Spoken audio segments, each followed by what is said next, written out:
গাজীপুরে ঘোড়ার মাংস বিক্রি নিষিদ্ধ করায় প্রশাসনকে ধন্যবাদ দিচ্ছি, কারণ আমরা যতটুকু জানতে পারছি ঘোড়ার মাংসটা স্বাস্থ্যসম্মত না। এই জন্য গাজীপুরে ঘোড়ার মাংস বিক্রি করা নিষিদ্ধ করায় আবারও প্রশাসনকে ধন্যবাদ দিচ্ছি এরকম একটা সুন্দর উদ্যোগ নেওয়ার জন্য, যেহেতু পরবর্তীতে অব্যাহত থাকে। তাছাড়া ঘোড়াও আমাদের দেশে খুবই স্বল্প সংখ্যক, এভাবে যদি ঘোড়া নিধন করা হয় পরবর্তীতে এই জিনিসটা আমাদের এখানে শর্ট করে দেবে, ভবিষ্যতে আর না ঘটে। প্রশাসন যেহেতু এটার দিকে জোরালো ভূমিকা রাখে। আমি আমার বয়স প্রায় 60 বছর। এই 60 বছর বয়সে আমাদের পূর্বপুরুষ এবং এই পর্যন্ত আমরা কখনো শুনিনি যে গরুর মাংস বিক্রি হয় বা গরুর মাংস খায়। আমাদের সামাজিকতা এবং আমাদের জাতীয়ভাবে এটা আমাদের বাংলাদেশে ছিল না। এই প্রথম আমরা শুনলাম যে ইতিমধ্যে এই যে কয়েকদিন আগে যে ঘোড়ার মাংস এখানে বিক্রি হচ্ছে। আমাদের দেশে তো ঘোড়ার উৎপাদন নাই, এটা যেহেতু গৃহপালিত পশু এবং একটা উৎপাদন না থাকার কারণে এখান থেকে মানে এই ঘোড়া নিধন হয়ে যাবে। দেখা যাবে যে ঘোড়া কয়দিন পরে আর ঘোড়া থাকবে না। আমরা হোটেল ব্যবসায়ী, আমরা এখন বিপদে আছি। পাবলিকে কিছু কথা রটাইছে, কিছু ঘটাইছে। ঘোড়ার বিষয় নিয়ে সরকার আমাদের তো একটু চাপ দিছে পৌরসভা থেকে, স্বাস্থ্য সচেতনের জন্য, নিষিদ্ধ খাবারের জন্য। আমাদের পাবলিক আসে, হোটেল কাস্টমার আসে, আইসাই বলে গরুর মাংস না ঘোড়ার মাংস। মানে আমরা বিপদে আছি, আমরা গরুর গোশ বাসলেও বলে এটা ঘোড়ার মাংস, কিন্তু আমরা তো ঘোড়া তো দেখিও নাই, আমি তো দেখি নাই, আমার পার্শ্ববর্তী এলাকায় আমি দেখি নাই, কিন্তু সবাই আইসা বলে আমাদের ঘোড়ার মাংস বেচি, কিন্তু কম দামে ঘোড়ার মাংস পাওয়া যায় এটা জানি, কিন্তু আমরা আসলে ঘোড়ার মাংস আমরা দেখি নাই, বেচিও নাই। তো আমরা সাধারণ মানুষ এখন বিপদে আছি। সরকারের ধন্যবাদ জানাই যে ঘোড়ার মাংস যে বন্ধ করছে, এটা সবসময় যেন বন্ধ থাকে। আগে ছিল না, ইদানিং ব্যবসা কিন্তু হয়েছে, মানুষ নিচ্ছে, কিন্তু আমরা সাধারণ বক্তব্যকে যারা ব্যবসা বাণিজ্য করি বা সাধারণ মানুষ, আমরা বিভিন্ন জায়গায় যেতে হয়। তো আমরা ইতিমধ্যে আগেও দেখেছি যে ঘোড়ার খাসি মাংস বলে কুকুরের মাংস বা অন্যান্য পশু শেয়ারের মাংস খাওয়াইছে। তো ঘোড়ার মাংস বিক্রি হতেছে 250 টাকা কেজি, আর গরুর মাংস হলো 750-800 টাকা কেজি। হোটেলে যে আপনার এই কম দাম 250 টাকা কেজির মাংস ওই গরুর গোশত বলে বিক্রি করবে না, আমরা এটা শিওর কিভাবে হতে পারি? এভাবে আমাদের একটু সন্দেহান আছে। আর যদি আপনার সরকার যদি এই ঘোড়ার মাংসটাকে নির্দিষ্ট ভাবে বিক্রি করতে পারে যে না, ঘোড়ার মাংসটাকে গরুর মাংস হিসেবে বিক্রি করবে না, এটা শিওর করতে পারে, তাহলে চালাতে পারে। আর যদি এরকম হয় যে হোটেলওয়ালারা 250 টাকা কেজি নিয়ে 800 টাকা কেজি মূল্যের মাংস বলে বিক্রি করলো, তাহলে তো আমরা সাধারণ মানুষের বক্তব্য কি?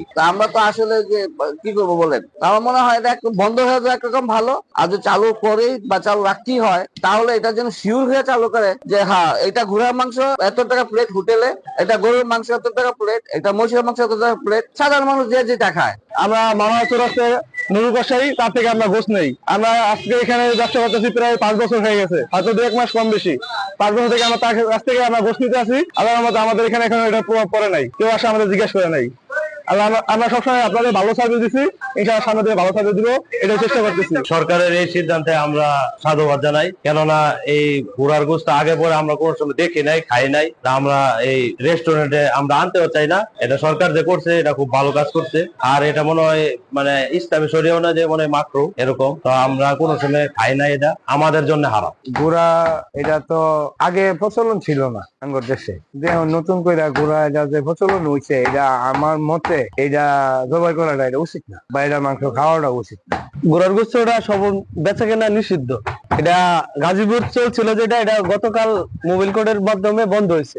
আমরাও প্রতারিত হয়েছি, আমাদের কেউ মানুষ বলে ঘোড়ার গোশত জবাই করি, এটা নিষিদ্ধ হওয়াটাই ভালো বেশি। আমরা তাই এটা নিষিদ্ধ হওয়াটা আমরা চাই সবাই। গাজীপুরে ঘোড়ার গোশত, ঘোড়া জবাই করে গোশত বিক্রি করার বিষয়টা আমি শুনছি, আমি দেখছি, অনেক পত্রিকায় দেখছি, ইত্তেফাক সহ অনেক পত্রিকায় আমি দেখছি। আমার কাছে খুব আশ্চর্য লাগছে, প্রশাসনের নাকে ডগায় তারা ঘোড়ার জবাই করে বিক্রি করতেছে। ঘোড়ার গোশত খাওয়া মাকরু, এটা বৈধ হইলো, এটা মাকরু। মুসলমানদের জন্য এটা সকল ক্ষেত্রে প্রযোজ্য না। এটা হলো যুদ্ধকালীন সময় ঘোড়া খাওয়া গোশত খাইত। আরেকটা বিষয় হলো রাসূল আকরাম সাল্লাল্লাহু আলাইহি ওয়াসাল্লাম কেন নিষেধ করছে ঘোড়া খাইতে? ঘোড়া হইলো যুদ্ধের বাহন, যুদ্ধের বাহন যদি তা জবাই করে খেয়ে ফেলে তাহলে যুদ্ধ করবে কিভাবে? এই জন্য এটাকে মাকরু করা হয়েছে। ঘোড়ার গোশত যদি 250 বা 300 টাকা কিনা যায়, তাহলে গরুর গোশত কেন কিনবো আমরা?